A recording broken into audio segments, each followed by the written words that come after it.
Assalamualaikum warahmatullahi wabarakatuh. Halo guys, kembali lagi bersama saya Bobby Heren dan kali ini kita akan kembali nih mengomentari si Happy Karyano. Jadi kita harus kasih edukasi terus orang kayak gini ya.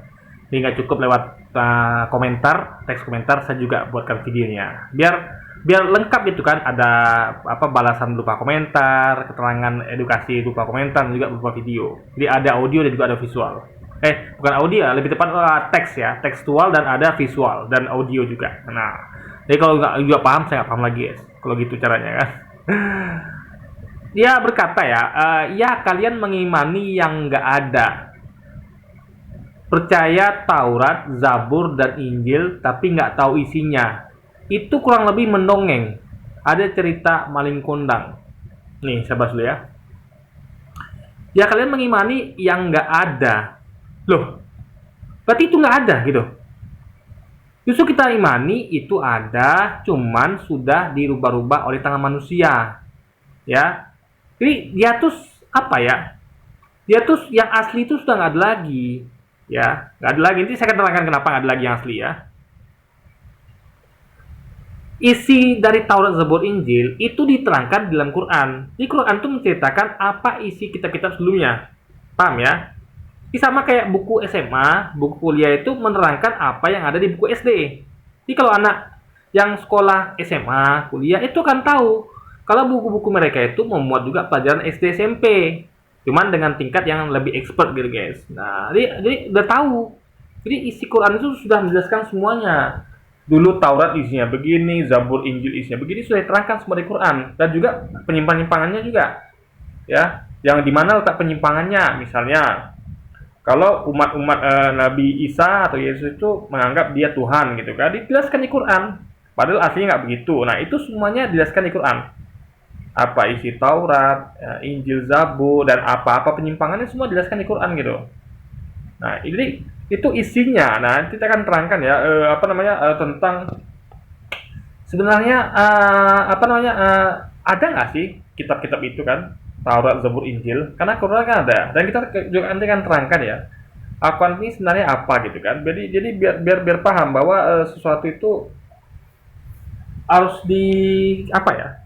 Di kalau saya silakan tuh breakdown, didetailkan gitu. Jadi kita bakal tahu kalau ini bukanlah tentang sebuah buku, kitab, tapi sebuah materi, isinya. Itu yang penting yang akan kita bahas ya. Percaya atau mengimani ya barang yang nggak ada sama aja dongeng atau cerita rakyat. Kenapa kalian nggak bertanya kepada cendekiawan muslim? Mana Taurat, Zabur, dan Injil yang diturunkan Allah SWT? Masa disuruh mengimani tapi barang nggak ada? Bukankah itu hoax atau dongeng? Nah, ini kita bahas dulu ya. Saya tanya dulu ya. Apa dia pernah baca tentang Super Semar? Ingat ya, dulu ya ada surat namanya Surat Perintah 11 Maret. Itu Super Semar yang dikasih oleh Soekarno kepada Soeharto. Ya, isinya adalah untuk menumpas semacam ya mengamankan negeri yang waktu itu kacau balau karena pemberontakan PKI. Nah, itu ya Super Semar itu hingga sekarang nggak ditemukan di mana surat itu. Nah, apakah itu dongeng? Kan tidak. Lalu saya tanya lagi, kapal Nabi Nuh. Di Alkitab, di Quran diceritakan tentang kapal Nabi Nuh. Nabi Nuh buat kapal karena ada banjir bandang besar. Sang tanya, di manakah kapal Nabi Nuh? Ada tidak? Belum ditemukan. Tongkat Nabi Musa. Kita baca di Alkitab maupun di Quran itu ada namanya tongkat Nabi Musa yang berubah jadi ular. Yang bisa menenggelamkan Firaun di laut mati. Nah, sekarang saya tanya, di manakah tongkat Firaun itu? Coba. Jadi bukan mesti kalau nggak ada itu dongeng, enggak. Nah, jadi harus dipahami ya. Jadi bukan segala sesuatu yang tidak ada itu ditemukan. Itu dongeng, bukan. Apalagi yang disampaikan itulah sesuatu yang ada di kitab suci, yang wajib kita percayai gitu. Masa kitab suci dikatakan dongeng, itu kan lucu. Di kitab suci samakan dengan buku-buku seperti komik, kayak kisah maling kundang. Ini kan absurd guys. Ini kitab suci loh ya. Taurat, Zabur, Injil, Quran itu kitab suci. Bukan buku dongeng bukan buku-buku legenda rakyat seperti maling kundang, bukan gitu. Ini saya akan terangkan ya. Sebenarnya ini gak paham ya. Jadi sedangkan gini, kayak Tamparagi itu sering nyindir kan, Tamparagi ya. Saudara dia namanya Tamparagi yang sering saya bahas di video saya. Dia meyakini bahwa kita umat Islam itu meyakini ya, menurut Tamparagi ini, bahwa umat Islam itu meyakini bahwa Quran itulah buku yang turun gedebuk di langit. Jadi Allah menurunkan kitab buku dari langit namanya Quran. Itu yang Tamparagi percayai iman para kita kaum muslimin. Ada bayangkan? Nah, justru Tamparagi itu harusnya sampaikan tuh kepada saudara dia ini, Happy Karyano, karena yang diyakini itu adalah yang diyakini oleh Happy Karyano. Dia meyakini bahwa kitab-kitab suci itu adalah buku yang turun dari langit. Kalau begini caranya gitu kan. Nanti saya akan terangkan kenapa harusnya ya kitab suci itu bukan buku yang turun dari langit. Nanti akan saya sampaikan logikanya, guys. Nah nih ya, nih. Tanya aja, mana Taurat, Zabur, dan Injil yang diturunkan Allah SWT ke ustaz-ustaz.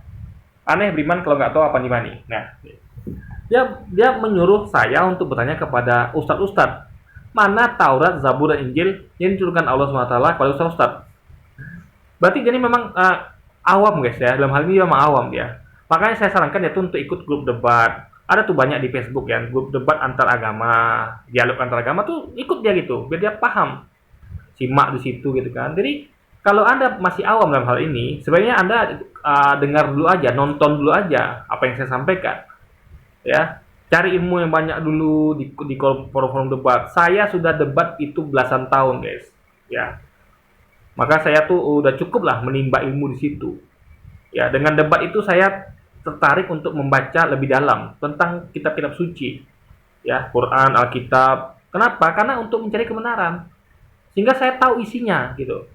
Nah, saya tahu apa yang sebenarnya apa tentang kitab-kitab suci saya tahu gitu. Kalau dia kan nggak tahu. Bayangkan coba ya, bisa dia beranggapan bahwa Allah SWT menurunkan kitab-kitab suci itu ya kepada ustaz-ustaz. Jadi ustaz-ustaz itu jadi apa ya, ini absurd gitu. Ini makanya kalau udah belajar ya begini, kalau asal komen ya begini, komen ngawur nggak pernah belajar begini. Karena mainkan dia meyakini bahwa Allah itu, Tuhan itu menurunkan kitab suci yaitu Taurat, Zabur, Injil kepada ustaz-ustaz. Ini kan ngaco guys. Nih saya sampaikan ya, coba kita baca dulu ya.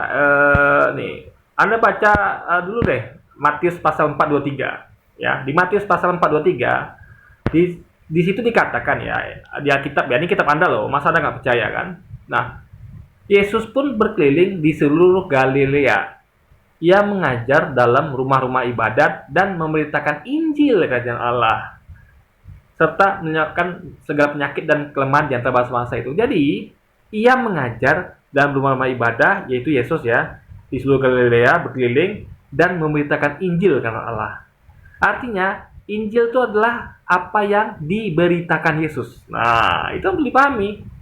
Apa yang Yesus beritakan ya selama dia berkeliling seluruh Galilea dan mengajar dalam rumah ibadat, itulah Injil. Nah, artinya Injil itu apa yang diberitakan Yesus, alias apa yang keluar dari lisannya, dari mulutnya Yesus, guys. Itu Injil.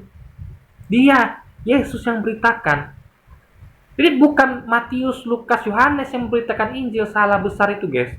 Makanya kita heran kenapa kok ada Injil Lukas, Injil Matius, harusnya itu nggak ada. Sama ada bayangkan ya, analoginya sama kayak sampai bisa ada misalnya nanti apa Al-Quran Umar bin Khattab, Al-Qurannya Utsman bin Affan, Al-Qurannya Abu Bakar, Al-Qurannya Ali bin Abi Thalib, kan absurd guys, ya kan? Tapi itu tidak ada. Kenapa? Karena Al-Quran itu adalah apa yang keluar dari lisannya Nabi Muhammad. Ini sama seperti ini. Ketika Yesus berkeliling seluruh Galilea, sama seperti Nabi Muhammad itu berkeliling seluruh Mekah, ya, Nabi Muhammad dan Yesus itu mengajar di dalam rumah-rumah ibadat. Kalau Yesus bedanya, Yesus memberitakan Injil kerajaan Allah, Nabi Muhammad memberitakan tentang Al-Quran. Nah, jadi mereka ini sama. Yesus keliling, ya, mengajar memberitakan Injil dari Allah, Nabi Muhammad juga keliling tapi menyampaikan Quran. Artinya semua yang mereka sampaikan itulah kitab suci. Sama kayak Musa juga begitu. Musa juga menyampaikan Taurat.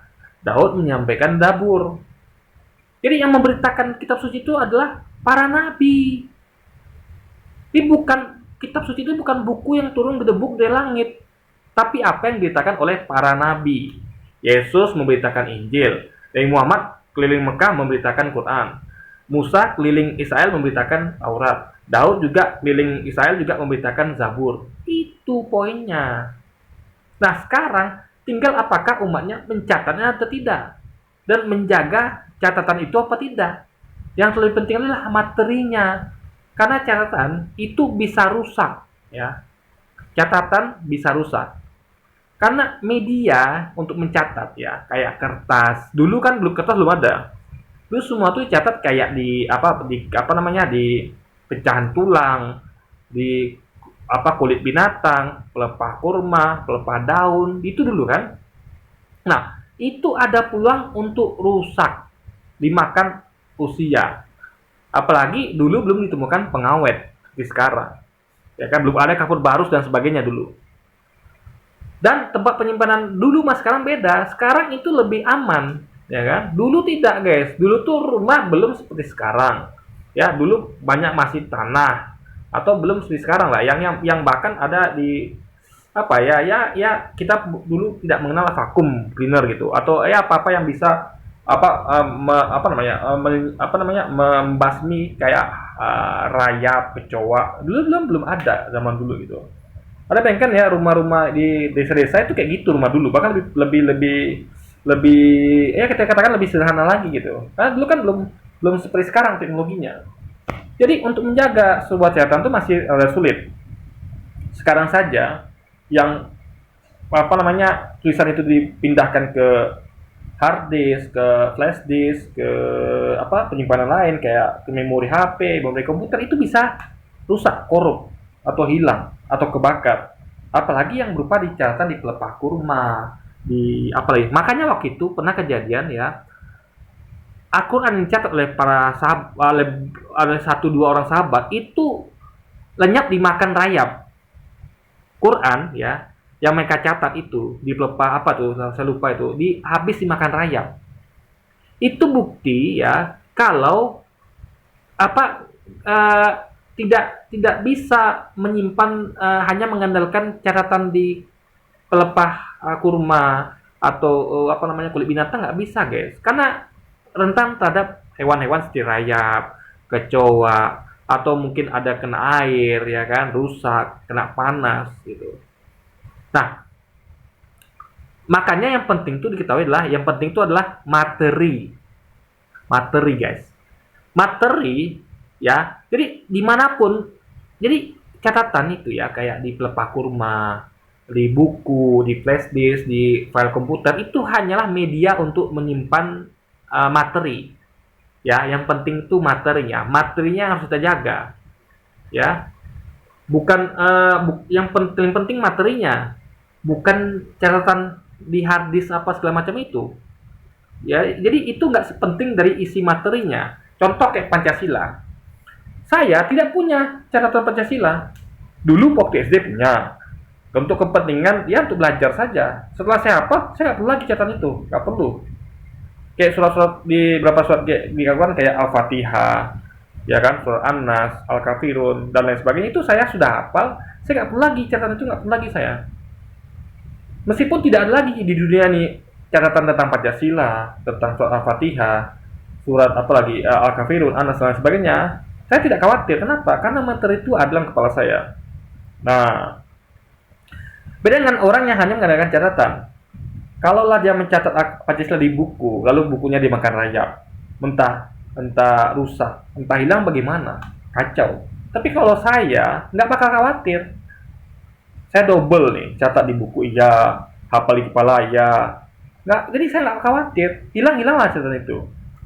Tapi isi kepala saya masih ada gitu. Saya hafal Pancasila dan beberapa surat Al-Quran itu dari kecil, sehingga tidak perlu saya pegang catatan lagi, guys, nggak perlu. Semua udah ada dalam kepala saya. Nah, itu yang terjadi pada Quran. Quran, materi Quran itu, ingat ya, materi isinya itu dihafal oleh para sahabat, oleh umat Islam sampai sekarang. Makanya coba deh tonton itu para hafiz Quran. Itu Anda tonton bagaimana mereka menghafal seluruh kerusuhan dari Al-Quran. Karena mereka tahu pentingnya menjaga materi, ya, bukan buku, bukan file. Karena file materi itu di buku ya, di hard disk itu bisa rusak. Tapi di kepala nggak bisa. Selama Anda tidak pikun, Anda tidak gila, atau Anda tidak meninggal. Orang sakit ini masih hafal, guys. Saya ketika sakit ya, Anda suruh saya baca Pancasila, saya masih hafal. Anda suruh saya ngaji, masih bisa. Karena saya hafal. Paling saya nggak bisa lagi menyampaikan itu ya. Ada suruh misalnya nih, coba deh bacain Pancasila tanpa teks ya, sama surat-surat di Quran tanpa teks. Itu kalau saya sudah meninggal, ya baru nggak bisa. Atau saya pikun mungkin, baru nggak bisa. Atau mungkin saya apa ya misalnya gila, nah itu nggak bisa. Nah, tapi selama saya masih masih belum belum pikun, belum gila, belum meninggal, saya masih bisa, masih selamat materi itu, gitu. Kayak materi Pancasila ya yang saya hafal ini, dan juga surat-surat di Quran itu yang saya hafal itu ada dalam kepala saya ya selama puluhan tahun. Sampai sekarang masih ada dalam kepala saya. Nggak bisa hilang. Nggak bisa hilang, nggak bisa terbakar, nggak bisa dicuri orang. Coba gimana Anda bisa mencuri Pancasila yang ada di kepala saya? Gimana cara coba? Tapi kalau saya catat Pancasila di buku, di file komputer, Anda bisa curi. Anda bisa curi bukunya, bisa curi flash disknya, bisa curi komputernya. Atau Anda bisa bakar itu, bisa bisa apa. Tapi kalau saya gimana? Apa Anda mau bakar saya? Kan lebih sulit, guys. Karena kalau benda-benda ini Anda bakar, dia nggak melawan. Anda bakar flash disk saya, komputer saya, buku saya, mereka nggak bisa melawan. Kok saya bisa melawan? Anda coba bakar saya, Anda coba maling saya akan melawan. Minimal saya lari. Kalau itu nggak bisa. Buku bisa lari, nggak? Mau dibakar api, buku bilang, aku lari-lari, nggak bisa. Dia hanya bisa pasrah. Saya nggak bisa pasrah. Nah, makanya saya katakan ya, yang penting itu adalah materinya, dan itulah yang dijaga oleh kaum muslimin selama berabad-abad. Materi isi dalam Quran itu sudah ada dalam kepala kami. Selain juga kami catat juga. Makanya ketika ada kejadian kayak Quran dimakan rayap, ya bukan semuanya ya, hanya 1-2, itu kami nggak khawatir. Kenapa? Karena banyak yang hafal. Nah, kami khawatir ketika para penghafal Quran itu mulai satu persatu meninggal di perang, saya lupa perang Uhud atau perang Khandaq itu. Jadi pada waktu itu kan umat muslim kan lagi menghadapi ancaman orang kafir yang ingin merongrong ajaran Islam. Jadi mereka tuh memusuhi Islam dan hendak menghancurkan Islam, umat Islam. Ya, pimpinan Nabi Muhammad. Nah, itulah makanya Nabi Muhammad memerangi mereka, karena mereka memerangi kaum muslimin. Jadi dalam konteks membela diri, jihad. Nabi Muhammad memerangi mereka yang memerangi kaum muslimin. Nah, di perang itu banyak sahabat yang penghafal Quran ini meninggal. Nah, baru itu kami khawatir. Kenapa? Karena hafalan di kepala ini mulai berkurang, yang menghafalnya gitu, guys. Penghafal itu berkurang. Itu yang kami khawatirkan. Bukan catatan itu. Karena yang diisi kepalanya akan lebih susah hilangnya dibandingkan yang di catatan-catatan di kertas atau di file komputer segala macam itu, guys. Nah, setelah itulah baru orang mulai khawatir. Barulah kita itu, kaum muslim itu mulai berpikir untuk membukukannya. Ya. Membukukannya banyak-banyak. Kenapa? Karena nanti kalau sempat ini penghafal Quran ini meninggal semua dalam perang, nanti siapa lagi yang pegang materi ini loh. Karena yang penting itu ke materinya. Gak ada lagi yang ada materi Quran ini kepalanya. Makanya kami waktu itu mereka mulai berpikir untuk mulai mencetak Quran banyak-banyak. Sambil terus menambah penghafal Quran baru. Nah, jadi sangat lengkap metodologi untuk menjaga isi materi Quran ini, guys. Nah, kalau Anda kan tidak ada seperti itu. Ada nggak ketika Yesus dikatakan memberitakan Injil tuh ada yang hafal? Nggak ada. Sampai sekarang nggak ada satupun umat Kristen yang menghafal kitabnya sendiri. Nah, itulah yang membedakan sama Quran. Sehingga gimana bisa menjaga materi kalau Anda tidak hafal? Karena saya sampaikan ya, catatan selain dari isi kepala manusia itu lebih gampang hilang, rusak ya, dibandingkan dengan isi kepala manusia. saya menghafal Pancasila ya, dan surat di Quran itu dari kecil ya, itu sampai sekarang masih hafal guys, masih ingat, materi itu terjaga di kepala saya ya. Saya juga pegang Quran, ada Quran di rumah saya. Pancasila memang nggak ada, karena itu adalah buku bacaan SD dulu kan.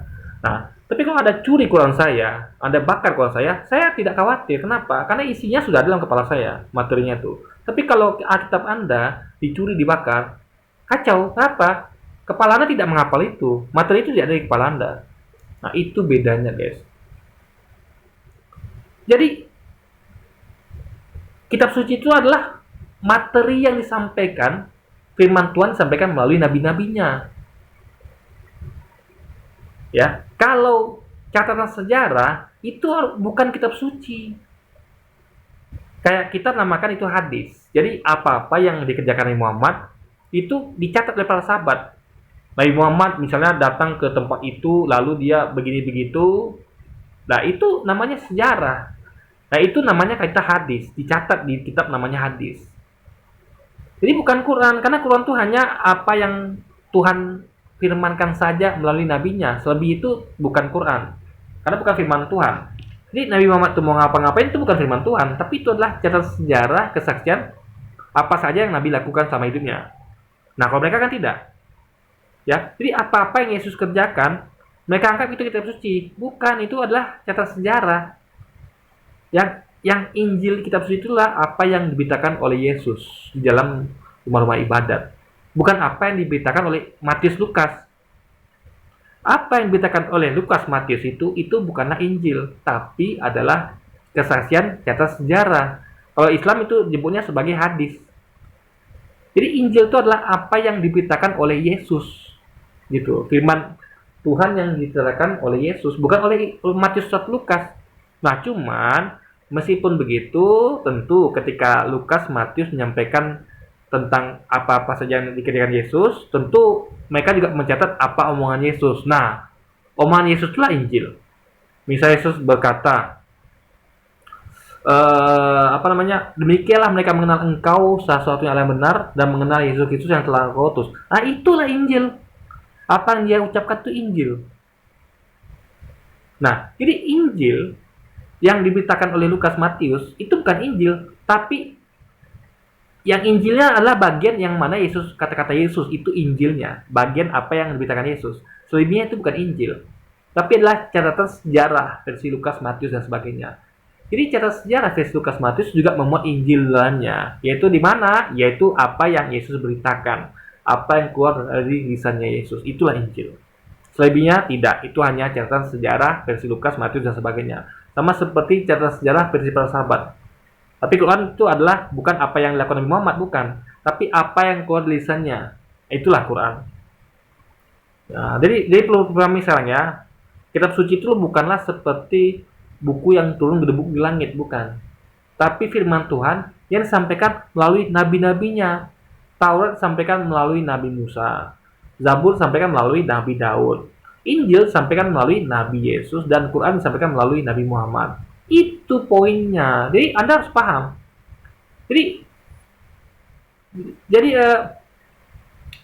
kitab suci itu adalah walaupun namanya kitab suci ya, itu karena dibukukan. Karena materi itu dibukukan.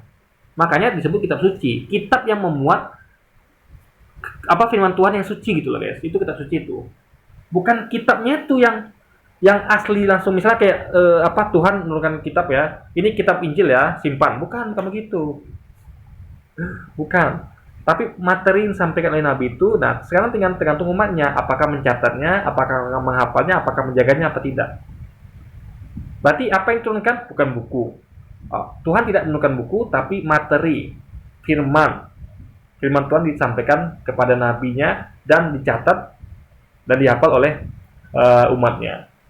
Dan itu hanya terjadi pada Quran, dicatat dan dihafal hingga sekarang. Yang lainnya tidak. Makanya jangan heran kalau Quran itu materi masih asli, sama seperti apa yang Nabi Muhammad ucapkan. Tapi yang lain belum tentu. Karena sudah bercampur sama kesaksian Lukas, kata-kata Lukas, kata-kata Matius gitu. Sedangkan di Quran itu tidak ada kata-kata para sahabat, nggak ada. Nggak ada kata-kata Umar di situ, nggak ada kata-kata Ali, nggak ada. Semuanya murni kata-kata Nabi Muhammad. Nabi Muhammad itu hanya menyampaikan firman yang Tuhan kasih ke dia, yang harus dia sampaikan. Itu saja. Nggak ada kata-kata kesaksian Umar, nggak ada, kesaksian Ali nggak ada. Tapi kalau Alkitab kan ada kata-kata Lukas, Matius, ya kan, kesaksian mereka ada. Bahkan surat-surat Paulus pada jemaat Korintus pun ada. Nah, bayangkan coba surat